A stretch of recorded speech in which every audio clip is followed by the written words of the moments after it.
하도 이제 엔비디아 하니까 네네. 엔비디아를 그려봤어요. 롱텀. 2015년이에요. 네. 4.5불이에요. 네, 4.5불짜리가 974불이 됐네요. 네, 네, 네. 예, 와 대단하구나. 근데 결국 이걸 로그 차트로 그려서 채널을 그려보면 지금 굉장히 높은 데 있다. 그러면 이 그림상으로 이때처럼 2018년도처럼 계속적으로 상승하는 모양을 그려주는 때가 되더라도 위는 올라갈 때 이렇게 타고 올라가잖아요. 근데 내려갈 때는 확 내려가잖아요. 그럼 지금도 여기서 열심히 잘해서 올라가면 타고 올라갈 거고 잘못되면 확 내려갈 건데 지금 레벨에서 내가 사야 돼? 금요일날 파는 게 이해가 되는 느낌이었어요. 현재로 기술적 분석으로만 보면 분명히 과열은 맞다. 네. 상승 쪽에 붙어 있다, 위쪽 채널에. 그래서 그 신규 매수하기에는 부담스러운 레벨이 맞다라는 부분들이 엔비디아 차트를 봐도 보여진다라고 말씀드릴 수 있을 것 같습니다. 반가운 얼굴 테이블랩의 케빈경 대표 함께합니다. 어서 오세요. 안녕하세요. 안녕하십니까. 자, 일단 계속해서 뭐 최고점을 찍고 올라가던 미국 증시가 마지막 날 좀 하락하면서 마무리가 됐는데요. 어떻게 보셨습니까? 정리해보죠. 일단은 그냥 지난주는 두 가지잖아요. 일단은 고용 지표가 어떻게 해석이 될 거냐라는 부분하고 마지막에 엔비디아 빠진 거. 엔비디아. 두 가지죠. 그 두 가지가 네. 제일 핵심이었던 것 같습니다. 네. 근데 이제 전체적으로 일주일 동안을 보면 일단 딱 드는 생각은 진짜로 침체 없이 인플레가 점점 잡히고 그러해서 금리를 인하할 수 있을까? 그러니까 이제 연준이 참 잘했다. 그게, 뭐 그게 이렇게 되는 해석할 수 건가? 있는. 그게 네. 되는 건가? 일단 그 실제로 될 건가라는 될 건가? 물음표고 그거에 대한 물음표에 대한 질문을 던지기 시작한 게 금요일 날 엔비디아의 하락이 아닐까? 라는 생각이 들었어요. 그래서 제가 그냥 그 지금 이런 내용을 적어서 그려달라고 했더니 저런 이상한 그림을 그려줬어요. AI에게. 네, AI에 그리라 그랬더니 저런 이상한 그림을 그린 게 뭐냐면 결국 가운데 사람은 있는데 양쪽으로 비슷비슷한데 되게 괴물들이 그려지더라고요. 그러게요. 네, 그리고 뿔이 한쪽으로 치우친 애들을 중간에 그려놨어요. 저런 게 무슨 뜻일까? 네, 그러니까 되게 어려운 길이라는 얘기죠. 네, 되게 중앙에 있기도 어렵고 지금 말씀드렸던 그 부분이 금리를 내릴 수 있는 조건들 쉽지 않을 것 같다. 그러면은 실제로 정말로 페드가 원하는 대로 금리가 올라가지 않고 그러니까 유지되지 않고 계속 인하를 하는데 침체가 없어요. 그렇게 되고 아무런 경기가 문제가 없으면 지금처럼 꼭 엔비디아랑 그 매그니피스 7만 강세여야 되냐라고 보면 아닐 수 있다는 거죠. 왜냐하면 지금은 어느 정도 나머지 주식들은 침체에 대한 우려를 반영하고 있다고 보이거든요. 그 결과가 나온 게 지금 지난주 일주일 동안 움직였을 때 보시면 나스닥이 1.5%가 빠졌어요. 나스닥 100이. 나스닥이. 근데 러셀은 올랐어요. 네. 지금 지난주 같은 경우도 러셀이 올랐는지를 사람들이 알고 있지 않아요. 그렇죠? 그럼 러셀은 왜 오른 거야? 이런 물음표가 던져지잖아요. 네. 그죠? 왜 다 뭐 약세 아니었어? 왜 러셀은 플러스지? 이런 느낌인데 그 느낌이 조금 아까 말씀드린 그런 부분이 아닐까? 그 다음에 금요일 날 애플이랑 그동안 못 올랐던 주식들은 오르고 그 다음에 우량주 중에 그 다음에 엔비디아랑 그동안 많이 올랐던 주식이 빠지고 항상 제가 말씀드리지만 저는 약간의 트레이딩 관점, 포트폴리오 관점에서 생각을 하면 돈이 나가서 아주 위험하면 현금으로 있거나 현금으로 있는 게 또 빠졌을 때 살려고 현금으로 있는 거고 그것도 아니다라고 그러면 채권이라도 가 있어야 되잖아요. 그러니까 돈은 왔다 갔다 해서 어디론가 가야 되니까. 그러면 결국은 뭐 엔비디아나 이런 주식을 팔아서 애플이나 이런 주식으로 갈아탄 게 아닌가. 그거의 시작이 아닌가. 근데 그거의 시점이 결국은 금리 인하나 아니면은 침체가 오지 않는 부분이나 침체가 오는 부분이나에 대한 예상에 따라서 결국은 포트폴리오 리밸런싱을 하는 게 아닐까라는 생각이 이제 들었습니다. 그래서 사실 근데 하루로 판단하기에는 엔비디아가 오른 이 기세가 너무 세죠. 그렇죠. 예, 그러니까 이제 그게 트리거되는 포인트는 아니냐라는 거를 봐야 되는 거죠. 네. 이제 시점이 꺾이는 이게 잠깐 또 이렇게 해서 지난번 같은 경우는 한 2주 네. 조정받다가 올라가고 그 다음에는 1주 조정받다 올라가고 엔비디아는 이랬잖아요. 그러니까 지금은 이제 오늘은 하루 조정받고 이번 주에 다 올라가면 하루 조정받고 올라가는 거야. 뭐 이렇게 되겠죠. 예. 근데 과연 근데 그럴 수 있을까라는 물음표들을 사람들이 던지기 시작을 하는 거죠. 왜냐하면 단순하게 생각했을 때 이제 비교하는 게 이제 애플이잖아요. 그러니까 이제 시가총액 차이 보니까 얼마 안 난다. 근데 매출액 차이 보니까 아직도 뭐 5배, 10배 사이더라. 뭐 순이익 5배 차이더라. 이게 맞는 거야? 뭐 이런 물음표를 던지기 시작하는 거죠. 지금까지 오를 때는 그냥 가만히 있는데 조금 이상한 생각이 들기 시작을 하면 이제 로직을 찾잖아요. 이게 맞는 거야? 질문을 던지고 그러다 보면은 그 컨센서스가 이동이 하고 나면은 트렌드가 바뀌는 거죠. 그러니까 빨리 알아채지 못하면 이제 잘못하면 많이 먹었던 걸 뭐 기어내도 뭐 너무 많이 올랐으니까 여기서 빠져도 뭐 충분히 많이 이제 수익이 났을 것 같은데 엔비디아는 그러나 이제 고점에 잡는 사람들은 손해만 남잖아요. 네. 예, 그렇기 때문에 많이 다르다. 그러니까 투자랑 트레이딩이랑은 많이 다르다는 걸 계속 말씀을 드리고 있어요. 그래서 지난주 같은 경우는 이제 첫 번째 화요일 날 같은 경우 이제 확 내렸어요. 근데 밑에 가서 보시면 금리도 내렸어요. 금리가 확 내렸으면 올라야 되잖아요, 주식들이. 근데 하나도 안 올랐어요. 오히려 다 내렸어요. 근데 이때 가장 핵심적인 건 또 중국 판매량이에요. 네. 테슬라 중국 판매량 감소, 애플 중국 아이폰 판매량 감소, 그것도 뭐 20%, 24%, 19%가 하락이니까 이거는 너무 크잖아요.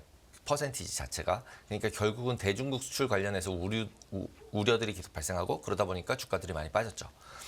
그러면서 밑에 가서 보니까 금리가 내려가다 보니까 금값이 올라가죠. 예. 그러면서 달러는 약간 약세로 전환되고 네. 이랬던 모습이 화요일이었던 거고요. 그럼 목요일 날 이제 수요일 날도 마찬가지로 이제 금리 내려가면서 주가는 대신 그래도 반등을 했어요. 그리고 그때는 이제 파월 얘기들 계속 나왔고, 그 이제 목요일 날 이제 확정적으로 이제 비둘기파적인 발언들을 계속했죠. 뭐 상업용 부동산 문제 없고 올해 금리 내릴 거고 많이 내릴지도 모르고 너무 이제 포지티브하게 얘기를 했죠. 거기다가 이제 미조랑 이런 데서 엔비디아 1000불 얘기를 했죠. 천비디아. 네, 천비디아. 예, 목표가 1000불. 네. 그러면서 AMD도 올리고 네. 이러면서 기술주들이 다시 반등. 그러면서 그걸 합리화시키려면 인공지능이 생산성을 높인다. 그러면서 발표가 된 게 이제 노동 생산성이 3.2% 상승이다 발표가 되면서 기술주들이 다시 다 급등으로 반등을 시켜서 이제 화요일 날 빠졌던 거를 다 회복을 시켰죠. 그러고 나서 금요일 날에 고용 지표가 발표가 됐고 그러면서 엔비디아 예쁜 얘기 나오고 그러면서 아침에 4% 이상 올라갔다가 네. 아닌가 봐 그러고 누가 팔기 시작을 하니까 확 빠져서 거의 10%를 고점 대비로는 10% 이상을 빠져서 마이너스 나면서 끝났어요.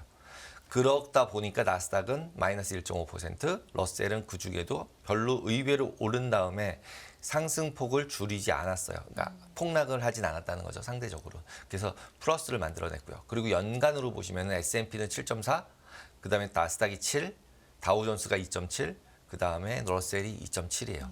예, 보시면은 나스닥보다 S&P가 더 올랐었어 연으로? 네. 눈에 띄죠. 예, 그러니까 뭔가 변화는 시작이 되었다라고 생각이 듭니다. 그래서 이제 외환시장 쪽으로 가서 보시면은 드디어 달러가 약세가 되기 시작을 했어요. 그래서 실제로 유로 같은 경우는 유로 달러가 아니라 그러니까 커런시 같은 경우가 거의 한 0.9% 상승, 호주 달러 1.5% 상승. 근데 제일 눈에 띄는 건 엔화예요. 여기 표에는 없지만 여기 차트에는 있어요. 빨간색이 엔화거든요. 엔화가 2.1% 상승이에요. 그러니까 지난주에 달러 인덱스를 하락시켰던 가장 큰 요인은 누구야라고 물어보면 엔화랑 호주 달러였다라고 봐야 되는 거죠. BOJ가 곧 열리죠. 18일, 19일. 그렇죠. 네. 19일 날 열려서 그래서 네. 그거에 대해서 계속 이제 설왕설래 얘기가 나오면서 화요일 날부터 엔화가 강세가 되기 시작을 했어요. 그리고 나머지들도 그때부터 따라가기 시작을 했고 금리가 네. 빠지기 시작을 했고 이때 이제 미국에서 그러면서 그때 보시면은 뭐 디플레이션 종식 발표할 거다. 그랬더니 아니다. 부인하고 그다음에 뭐 마이너스 금리 철회할 거다. 아니다. 또 부인하고 어떻게 될지 모르죠. 그랬더니 저거 철회되고 저렇게 되면은 엔캐리 트레이딩 청산되겠는데 그러면 엔화 바이하고 청산시켜야 되니까 엔화가 강세가 되겠는데 라고 분위기가 돌면서 엔화가 강세되기 시작하면서 나머지 동안들도 다 강세가 되기 시작한 거로 보여요. 네. 그러면서 이제 수요일 날 같은 경우도 보시면은 이제 의회 연설하고 경제 불확실성 얘기하면서도 2% 뭐 인플레이션 목표는 얘기를 계속하고 있잖아요. 그 얘기는 2% 목표가 어렵다는 얘기인 것 같아요. 어려우니까 저게 되면 계속 얘기를 하고 있는 거죠. 나머지는 계속 좋다고 얘기를 하면서. 근데 이제 거기서 또 하나 코멘트 중에 눈에 띄었던 건 상업용 부동산 문제는 해결 가능하다. 그래서 지금도 보면 지난번에도 CBR이나 뭐 이런 주식들, 이런 상업용 부동산 관리하는 회사 주식들 보면 이제 회복을 좀 하고 있는 걸 봐서는 관리 가능한 수준이 맞을 수도 있겠다. 그리고 저게 비중이 그렇게 크진 않은가 보다. 뭐 이제 다른 부분에서 얘기할 때는 꼭 그게 상업용이 아니라 뭐 아파트 같은 주거용들도 여기 들어있기 때문에 위험하다, 뭐 침체다 이런 거 하시는 분들은 이 얘기를 계속 하고 있어요. 그래서 그 이슈들은 지속적으로 존재할 것 같고요. 그리고 이제 고용지표 같은 경우 제일 핵심은 결국 오히려 그냥 이번에 발표된 것보다 1월 달 축소된 게 너무 컸다.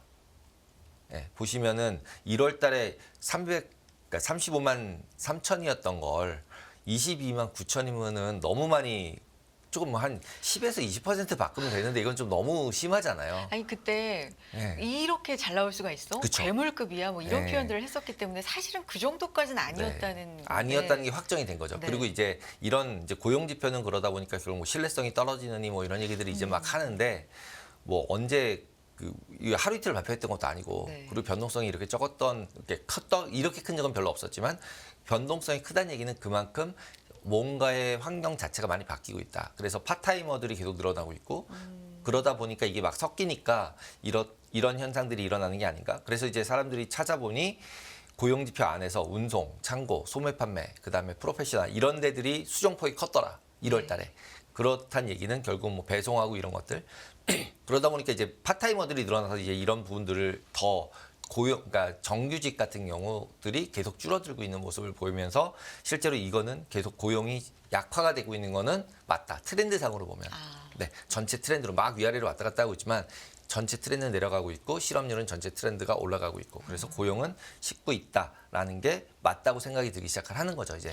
냉각, 급냉까지는 아닌데 네, 씻고 식구는 있는 있다. 거는 그러면 시장이 원하던 봐죠. 네, 맞아요. 봐죠. 그래서 어느 정도는 이제 시장이 원하던 반대 저걸 해석을 이제 완만하게 짚고 있는 거냐 아니면 저게 이제 침체의 시작이다. 그래서 결국 실업률은 완만하게 실업률 된 적 별로 없다. 올라갈 때 폭등으로 올라간다. 그러니까 지금 저렇게 되다가 어느 트리거 레벨이 올라가면 4%, 5%대로 올라갈 거고 그러면 금리를 빠바방 내릴 거다.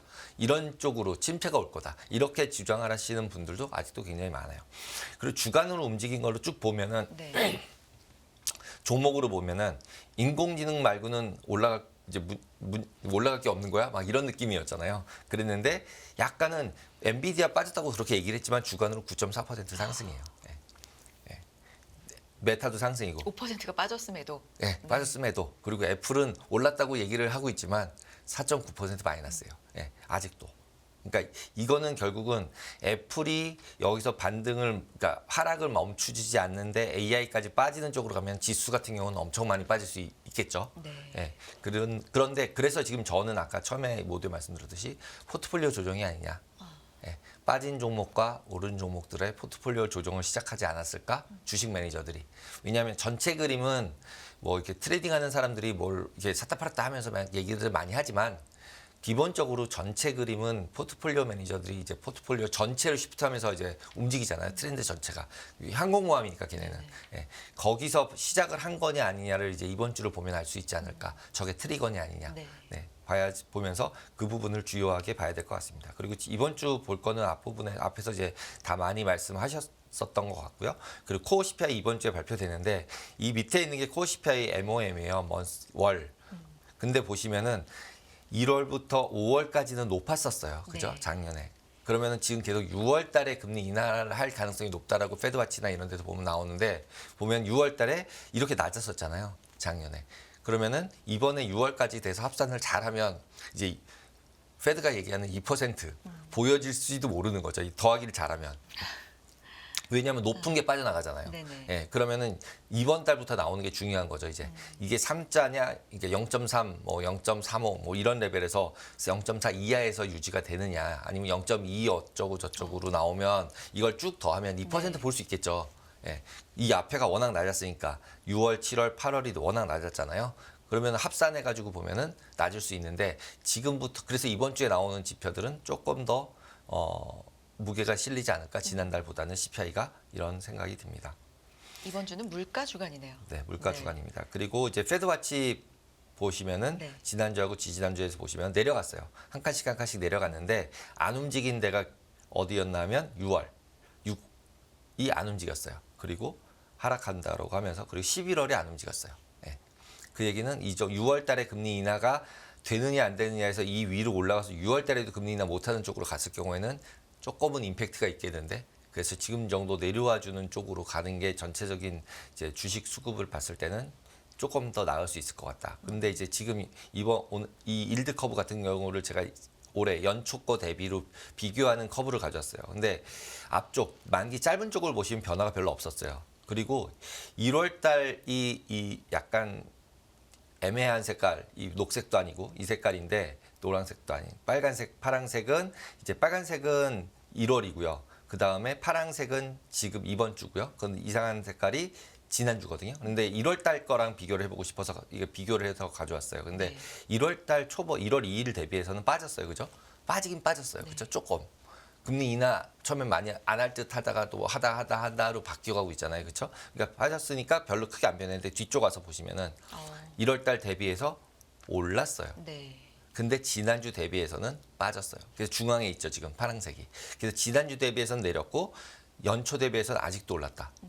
뒤쪽은 계속 오르고 있다. 그래서 계속 뭐 TLT나 TMF 같은 경우 투자하는 경우도 금리 내리면은 뭔가 해결이 될 것처럼 얘기를 하지만 상대적으로는 해결이 되겠죠. 하지만 지금 이런 형태대로 이런 모습을 보면은 뒤쪽 같은 경우는 앞에서 25bp 내리면 뒤쪽은 뭐 10bp 뭐 5bp 이렇게 내리는 거지 앞쪽이 25라 그래서 뒤가 확 내려가지는 않는다라는 걸 분명히 인지하고 있어야 한다. 그리고 앞부분에서 천천히라고 가면 뒤쪽은 생각보다 많이 안 내릴 수도 있다. 네. 그러면서 결국은 장단기 금리차가 점점점 줄어드는 모습을 보일 거다라는 게 기본적으로 드는 생각이라고 보시면 됩니다. 그리고 이제 장기 금리 같은 경우가 계속적으로 이렇게 좀 강한 모습을 보여주는 이유는 이게 안전자산 선호일까? 미국 국채니까 어쨌든. 그 부분들이 조금 눈에 띕니다. 이번 주 일정 중에서 미국 10년물 국채 입찰이랑 입찰이 있죠. 30년물 국채 그치, 입찰이 입찰 있어요. 있죠. 또 네. 여기서 수요를 좀 체크해 볼 수 확인을, 있겠죠. 해봐야 되겠네요. 네.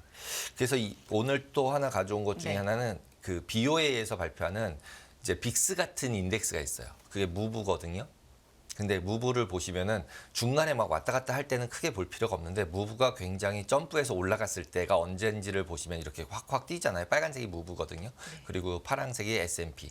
그리고 이렇게 중간에 올라갔다 내려갔다 하는 게 이제 페드 금리인데 보시면은 글로벌 크라이시스 때 폭등하고 금리는 막 내리죠. 예. 그 다음에 테이퍼링 얘기 나오면서 2013년도에 폭등을 하는데 그때는 큰 문제가 없었어요. 그 다음에 코로나 때 그러나 어쨌든 이렇게 폭등을 하고 난 다음에 어떤 시기에 일이 일어나면 오히려 주가는 오르더라는 거예요. 예. 그러니까 폭등을 해버려서 위험한 상황이 발생을 하고 나면 다시 오르더라. 그 다음에 이번에도 SBB 이번에 되게 또 특이하죠. 작년 SBB 사태 때가 완전히 크라이시스 상황이었던 거예요. 채권 시장으로 보면. 근데 그 상황이 해결이 잘 된 거죠. 아주 짧은 시간 내에. 네. 그러면서 변동성이 완전히 죽고 있죠. 그러면서 주가가 상승을 한 거죠. 네. 그러면 지금 여기서 이쪽 글로벌 크라이시스 때처럼 여기 동그라미 앞에 친 것처럼 내렸다가 이렇게 폭등하는 게 나올 거냐라는 게 지금의 많은 컨센서스인 것 같아요. 이게 이제 침체인 거죠. 진짜 침체, 하드 랜딩의 침체가 나오면 이런 모습을 보일 거다라고 하는 사람들은 뭐 S&P 40% 빠지나 뭐 이런 사람도 있잖아요. 진짜 대형 침체가 오면서 이게 이제 이런 글로벌 크라이시스 급의 일이 여기서 발생을 해야 하는 거죠. 네. 예. 근데 지금 제가 이때도 이제 근무를 했을 때인데 이때의 느낌은 아닌 것 같아요. 지금은. 예. 그래서 이런 느낌은 아니다라는 것을 보여드리려고 가져왔습니다. 그래서 지금 SBB 이제 말씀을 해주셨으니까 어느덧 요 사태가 한 1년 정도 넘었죠. 1년 지났어요. 넘었어요. 1년 네. 넘었죠. 그래서 BTFP가 이제 종료죠. 네, 종료죠. 종료일입니다. 네. 월요일.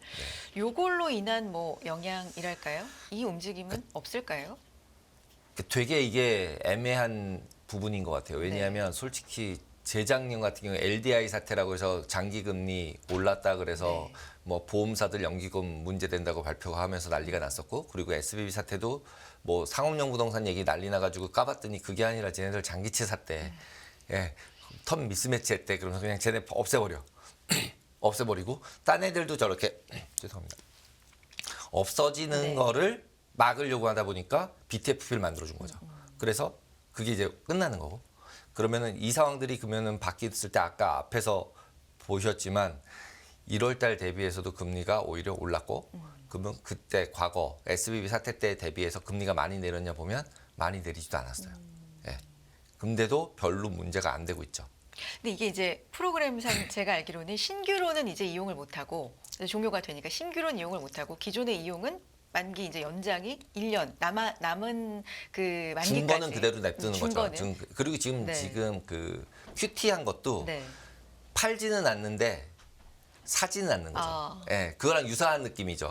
예. 그럼 이게 두 가지잖아요. 신규로는 이용을 할 수 없으니까 일단 당장은 안 필요해도 종료 전에 빌려놓고 보자는 수요가 좀 있었을 수도 있고 아니면 이게 얼마 만기가 안 남았으면 갚아버리고 다시 1년으로 빌리자 뭐 이런 수요도 있었을 다 수 해놨을 있고. 것 같아요. 아. 그러니까 그래서 지금 이제 계속적으로 상업용 부동산에 대해서나 아니면 금융기관들에 대해서 위험도를 그렇게 높게 생각을 안 하는 이유가 네. 비중이랑 그다음에 모든 게 알려져 있는 상태 내에서는 그게 실질적인 위험으로 발생하지는 않거든요. 네. 그래서 그런 부분들을 어느 정도는 고려해서 금융시장들은 어느 정도 안정이 돼 있다라고 저도 생각을 하기 때문에 이 그림을 가져온 거죠. 변동성들이 떨어지는 상태다. 알겠습니다. 라고 보시면 될것 무브 같습니다. 인덱스를 지금 보여주셨습니다. 이게 보여주신 이유가 과거에 뭐 이런 그래프처럼 이 이후에 정말 침체라고 올 만큼 이게 튈 것인가 뭐 이런 의미로 보여주셨는데 경험상 또 느낌상 그런 분위기는 좀 아닌 것 같다. 아직은 아닌 것 같다. 네. 그게 이제 돈이 너무 많이 풀렸다라는 베이스가 깔려 있습니다. 알겠습니다. 네. 그리고 이제 옵션 시장 보시면은 네. 역시 돈을 안 들이고 아래쪽을 해지하려는 사람들은 많은 것 같아요. 예. 뭔가 너무 많이 오르니까 불안은 한데 계속 올라갈 것 같으니까 주식을 팔긴 싫고 근데 폭락했을 땐 해지하고 싶고 이런 느낌이 제일 많은데 많은 것 같습니다. 그래서 결국은 뭐야 이번 주가 이제 또 미국 다 만기잖아요. 트리플 쿼드러플 비칭이니까 그래서 3월 15일은 이제 만기가 위클리 만기 뭐 분기 월물 말리 다 만기거든요. 거기다 이제 뭐 엔비디아 옵션도 엄청 많고 뭐 이런 상태 천불이 엄청 많대요. 그래서 이제 그런 부분들까지 다 고려가 될 테니까 보시면은 지난주에 급격하게 거래가 제일 많이 된 게 5,200하고 5,220 콜 스프레드예요. 그러면 하나 사고 하나 팔았는데 과연 얘가 올라가는 쪽을 베팅을 했을까 내려가는 쪽을 베팅을 했을까를 생각을 해봐야 되는데 지금 제가 생각할 때는 약간은 매도하는 쪽 비싼 걸 팔고 싼 거를 사서 5,200만 안 가면 내가 돈을 버는 포지션을 여기서 만드는 것 같고 그걸 가지고 뭐 했어? 라고 보시면 4,950짜리를 매수하는 거죠. 제가 여기 그 표에서는 잘못 그렸는데 5,050이 아니라 4,950을 산 거죠. 네. 빠지면 폭락을 할 거 많이 빠질 것 같다. 그러나 올라갈 때 많이 올라갈 것 같지 않으니까 위로 올라가는 건 좀 팔아서 어차피 나 주식이 있으니까 올라가면 땡큐니까 5,200까지 요즘 5,100이니까 5,200이면 그래도 벌잖아요. 그러니까 그런 정도에서 프리미엄을 받아서 일주일 동안 일단은 CPI는 넘겨보자. 그래서 상대적으로 지난주보다는 늘었어요. 미결제 약정이. 그게 뭐 때문에? CPI 때문에. 네. 예, 그래서 어느 정도 CPI에 대한 부분을 해지를 하려고 했다라고 보시면 될 것 같습니다. 네. 그리고 이런 방식으로 해지하는 방식들도 있다. 오히려 위에 올라가는 걸 좀 포기하고 대신에 아래쪽을 막는 것이라고 보시면 될 것 같아요. 그리고 기술적 분석 같은 경우는 10일 이동평균선 저는 계속 얘기를 하고 있는데 이 10일 이동평균선이 제일 재밌는 것 같아요. 지난번 같은 경우는 빠져서 11일 이동평균선이 깨지고 난 다음에는 어떤 지지선을 받고 바로 반등을 해서 11일 이동평균선 위로 올려놨었어요. 근데 지난주는 얘기가 조금 달라요. 네. 그러니까 월요일 날 그래도 고점 정도에 시작했는데 화요일 날 많이 빠졌잖아요. 아까 앞에서 보신 것처럼 빠지면서 밑으로 10일 이동평균선 밑으로 내렸어요. 그리고 나서 그 다음날 다시 트라이해서 올리려고 했는데 밀려서 다시 끝났어요. 10일 이동평균선 아래에서. 그리고 나서 그 다음 날은 이동평균선 아래에서 위로 확 올려놨어요. 그랬는데 금요일 날 엔비디아가 나왔죠. 예. 이런 식이 나와서 지금 10일 이동평균선 아래다가 났어요. 종가가. 그래서 금요일 종가는 되게 중요하거든요. 왜냐하면 지난주 보시면은 금요일 날 전에 10일 이동평균선 밑에 있었어도 금요일 날을 올려놨거든요. 근데 이번엔 반대죠. 그래서 전체 그림으로 보면 약간 테크니컬이 안 좋아 보인다. 그리고 이제 빅스 같은 경우도 지난주에 굉장히 실제로 큰 종가 대 종가로 보면 크게 움직인 건 아님에도 불구하고 변동성이 많이 올랐어요. 네. 빅스도 많이 올랐고 나스닥도 많이 올랐어요. 3.8%가 올랐고 빅스 하루짜리는 3%가 올랐어요. 물론 제가 지난주에 말씀드릴 때 9% 너무 낮다. 이건 올라갈 거다라고 말씀드렸는데 올라갔죠. 일단은. 예. 그래서 지금 변동성들은 어느 정도는 조금씩은 저점을 다지면서 올라가고 있다라고 네. 보셔야 될 것 같습니다. 그리고 마지막으로 제가 이 차트는 아까 앞에서 보여드린 거에 이제 축소판 전체 그림이고요. 요 앞부분만 아까 확대해서 봤던 거고요. 그 다음에 MACD나 이런 기타 지표들 자체들도 굉장히 약간은 횡보하는 형태로 이게 빠지기도 모르겠고 올라가 추세가 너무 강한 거죠. 그러니까 힘든 상태, 옆으로 가는 상태가 보여지고 있는데 이런 경우 이제 한번 뚫리고 나면은 어느 정도 하락을 할 가능성도 있다. 그랬을 때 근데 지금 상태로 보면은 이번에 하락에서 그가대 못 샀던 거를 사야 되지 않나? 바이온 딥을 해야 되는 상황인데 어느 레벨에 해야 될까라고 보면 어느 정도는 빠지는 양들은 이제 감내를 해야 되지 않을까라고 생각이 들어요. 그러니까 이제 포지션 이미 수익이 난 사람들은 그냥 들고 있으면 되는 건데 신규로 사는 사람들의 입장에서는 제가 지난주부터 계속 말씀드렸는데 신규로 사는 사람은 사기에는 부담스럽다라고 계속 말씀을 드리고 있어요. 근데 엔비디아 그래서 이제 하도 이제 엔비디아 하니까 네네. 엔비디아를 그려봤어요. 롱텀 크게 짧게 이게 2015년이에요. 네. 4.5불이에요. 네, 4.5불짜리가 974불이 됐네요. 네, 네, 네. 예, 와 대단하구나. 근데 네. 결국 이걸 로그 차트로 그려서 그 채널을 그려보면 지금 굉장히 높은 데 있다. 그러면 이 그림상으로 이때처럼 2018년도처럼 계속적으로 상승하는 모양을 그려주는 때가 되더라도 위는 올라갈 때 이렇게 타고 올라가잖아요. 근데 내려갈 때는 확 내려가잖아요. 그럼 지금도 여기서 열심히 잘해서 올라가면 타고 올라갈 거고 잘못되면 확 내려갈 건데 지금 레벨에서 내가 사야 돼? 금요일날 파는 게 이해가 되는 느낌이었어요. 딱 그리고 그 금요일날 팔기 시작한 날이 그날을 찍은 날이에요. 이렇게 일봉 차트로 그리면 이렇게 나오거든요. 아까 그걸 확대시켜서 찍고 바로 빠진 거예요. 그 다음에 그거를 다시 15분 차트를 그려보면 여기 일자로 폭포수 내린 게 그 레벨들을 찍고 위에서 출발하고 난 다음에 내렸어요.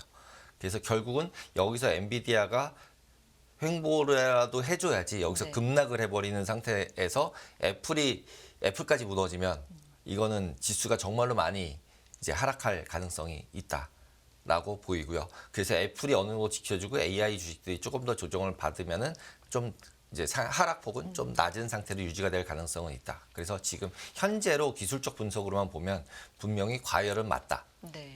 상승 쪽에 붙어 있다. 위쪽 채널에. 그래서 그 신규 매수하기에는 부담스러운 레벨이 맞다라는 부분들이 엔비디아 차트를 봐도 보여진다라고 말씀드릴 수 있을 것 같습니다. 강한 시장이라는 건 알지만 와 진짜 강하구나 다시 한번 확인할 때는 이 회복되는 어떤 네. 탄력성이 굉장히 좋을 때잖아요.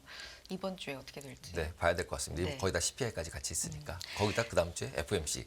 그러게요. 이번 주는 물가, 다음 주는 뭐 FOMC 그 전에 BOJ까지 있으니까 어떤 통화 정책 방향의 또 한 주가 다음 주에는 될 것 같고요. 여기까지 듣도록 하겠습니다. 내일 나오시죠. 네. 어떤 얘기 해주십니까? 내일은 네. 이제 ELS 오늘 발표한다 그래서 네. 그 얘기 약간과 그다음에 금리 지금 이제 어떻게 될지 제일 FOMC니까 한번 그냥 뇌피셜로 말씀을 드려보도록 하겠습니다. 알겠습니다. 내일도 인사드리겠고요. 케빈 강 대표였습니다. 고맙습니다. 감사합니다.